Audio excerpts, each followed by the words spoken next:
completion stage, referring to the inner practice, is known as sa lung tigle, as pathways, energies, and drops.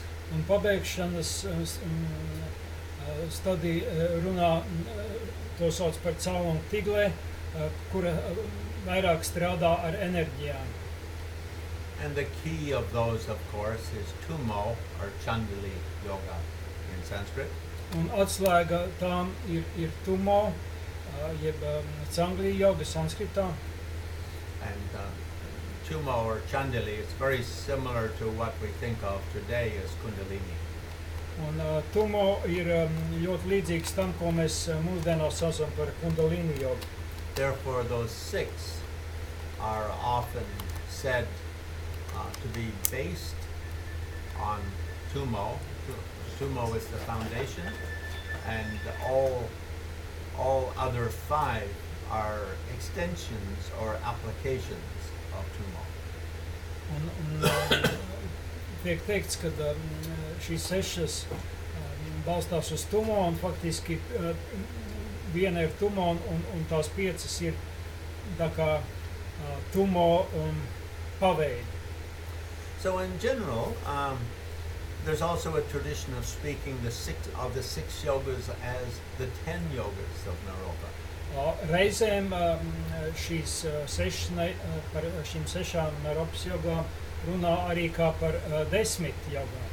And when we make them the 10 yogas, then that's the complete path to enlightenment.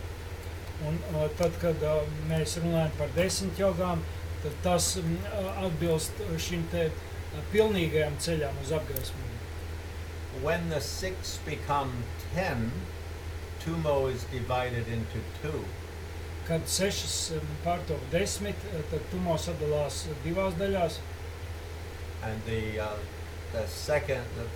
first of those simply being called tumo, and the second being known as legya in Tibetan, or karma mudra. Tad pirmo sauc par tumo, un otro par karma mudra. And another as added to them, mahamudra. Un tam tiek pievienota mahamudra. And then that brings it up to 8. And to make them into 10, then they talk about 1 being the preliminaries and 1 being generation stage. Un, lai sanāk kopā 10, tad viena tiek uzskatīta kā sagatavošanās stadija, un otrā ir kā pabeigšanas stadija. So usually if you say to a Tibetan, I'm practicing the 6 yogas of Naropa, they go, Un ja mēs pieņemsim rietumu cilvēks tibetietim saka, kad es praktizēju 6 Naropas jogas, tad viņi ir tā kā ļoti izbrīnīti. Because usually in Tibetan world, people would join meditation hermitages fairly young, at age 10 or 11, 12. Jo Tibetā parasti cilvēki nonāk tādās vientuļnieku meditācijas mītnē, kad viņiem ir kādi 10, 11 gadi. And then you do about 8 or 10 years of basic Buddhist training from that very young age before you would be introduced to the 6 yogas. Un tad viņi kādus 8, 9 vai 10 gadus intensīvi mācās, kamēr vispār viņi nonāk līdz šīm 8 jogām. And so when you say to a Tibetan doing 6 yogas, they kind of think, oh, he's already finished 8 or 10 years of basic training. Un tad, kad jūs sakat, kad es praktizēju 6 jogas, tad tibetietis domā, ka jūs esat pabeidzis 8 ar 10 gadus intensīvas mācīšanās kursu. But of course, for us Western people, it's quite different, isn't it? We don't become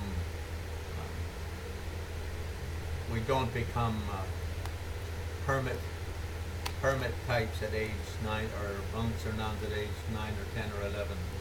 Bet, protams, kā jūs visi zināt, rietumos tas ir citādi, un šeit parasti neviens nekļūst par tādu eremītu tipu mūku vai mūķeni 9, 10 vai 11 gadu vecumā. And when we take up Buddhist training, most of us have already finished high school, college. Tad, kad mēs sākam kādus izmantot budismu prakses. Vairums no mums ir pabeiguši vidusskolu, koledžu, augstskolu. So the sort of standard formulas that Tibetans use for themselves don't exactly fit the Western setup. Un tās standarta formulas, kuras tibetieši lieto, varētu teikt, īsti neatbilst tai rietumu videi. All the Tibetans I know who became hermits or monks or nuns, yogis or monks or nuns at age 10 or 11, usually they couldn't even read and write at that age. So the first year is learning to read and write, the next year is learning to memorize sort of important liturgical pieces like Tara prayer, Shenrazi prayer, Manjushri prayer, like that. Tie mūki un mūķenes, kuri vēlāk ir kļuvuši par vientuļniekiem, viņi, tad, kad viņi nonāca šajā te mācību procesā, viņi parasti nemācīja nec lasīt, nec rakstīt. Tad vispirms viņiem bija jāiemācās tad, un pēc tam viņi apguva pamat lūkšanas. But anyway, so over this weekend, we'll go through the 10 yogas of Naropa. Šajā nedēļas nogalē mēs iziesim cauri 10 Naropas jogām. But I'll try to give everyone a basic sense of how the 6 yogas work, and also a simple practice of tumo that will both improve your health and extend your lifespan and make enlightenment in this lifetime much easier.